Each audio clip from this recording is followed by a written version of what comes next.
সকলে উৎসাহ দিয়ক বুলি মই আগ্ৰহ প্ৰকাশ কৰিলোঁ। এই মোৰ ছুটি বক্তব্য। ধন্যবাদ। শুভ উদ্বোধনী কৰা হ'ল।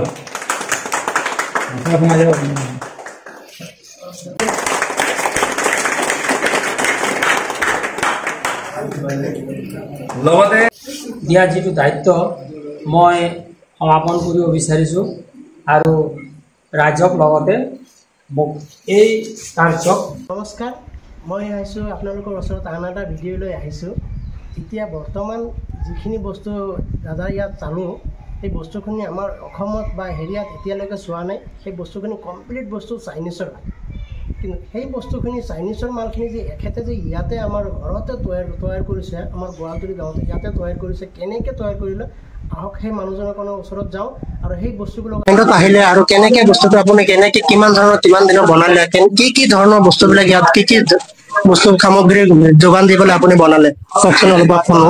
হয়, এই মেটেৰিয়েলছখিনি কমপ্লিট চিমেণ্টৰ হয়, ৰড আছে আৰু টাইলছ হয়। এইখিনি প্ৰডাক্টটো আমাৰ বিশেষকৈ অসমৰ নহয়। এইখিনি প্ৰডাক্টটো মই আজি প্ৰায় 3 বছৰ হ'ল মই চাইনা ফলো কৰিছোঁ আৰু মই যিকোনো কাম চাইনিজ পদ্ধতিত কৰিবলৈ ভাল পাওঁ।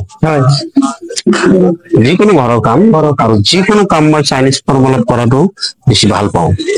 এইখিনি চাইনিজ প্ৰডাক্টে মই বনাইছোঁ, তাৰে পৰা মই অনলাইনত শিকিছোঁ আৰু অনলাইনতো মোৰ এইখিনি শিকা মোবাইলৰ জৰিয়তে। আৰু কিমান দিন লাগিলে আপোনাৰ এইখিনি বনাওঁতে আৰু কিমান খৰচা পৰিলে এটা হেৰিয়া ডাঙৰ এইখিনি প্ৰডাক্টটো মই জেট মাল এতিয়ালৈকে বনোৱা হ'ল প্ৰায় 2 মাহ সময় লৈছে। 2 মাহত জেট মাল ওলাইছে আৰু এইখনত প্ৰাইচ আহি যাব 5খনকে টুল হ'ব, 1খনকে ডাইনিং ছেট হ'ব আৰু মই আমাৰ বিশ্বনাথ চাৰিআলিত 30 কিলোমিটাৰ এই প্ৰডাক্টটো মই নিজে হাতে গৈ ফিটিং কৰি দি আহিম আৰু ইয়াৰ দামটো প্ৰাইচটো পৰি যাব 12,000 টকা। মানে আপুনি ইয়াৰ পৰা গৈ পেলাই কাষ্টমাৰৰ ঘৰত ফিটিং কৰি দিয়া পৰ্যন্ত 1200 টকা পৰিব। 12,000 টকা। 12,000 টকা। 12,000 টকা ফিটিং চাৰ্জটো দিব নালাগে, মোৰ তৰফৰ পৰা যাব। আৰু প্ৰডাক্টখিনি লাষ্টিং হ'ব। প্ৰডাক্টখিনি অলপ যত্নকে ৰাখিলে 50-60 বছৰলৈকে গুচি যাব, কোনো টেনশ্যন নাই। আৰু বাহিৰে প্ৰডাক্ট হয়, যিমান বৰষুণত থাকিলেও বেয়া নহ'ব, ৰ'দত থাকিলেও বেয়া নহ'ব। প্ৰডাক্টখিনি বহুতে ধুনীয়া, অতি কম। এইটো বিষয়ে অলপ জানি পাব লাগিব ৰাইজে যেতিয়া ভালকে বুজি পাব। এইটো ঘোঁৰা চিষ্টেমো আছে নেকি? হয়, ঘোঁৰা চিষ্টেমো এখন আছে। সেইটোৱে ঘোঁৰা চিষ্টেম। এইখন আপোনাৰ ঘূৰি থাকিব,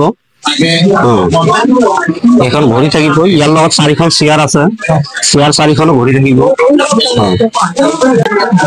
এই চেয়াৰখনো মানে ঘূৰিব। এই কমপ্লিট চিমেণ্ট আৰু টাইলছেৰে চিমেণ্ট আৰু টাইলছ আৰু ৰড আছে। তলত বেয়াৰিং লগোৱা আছে।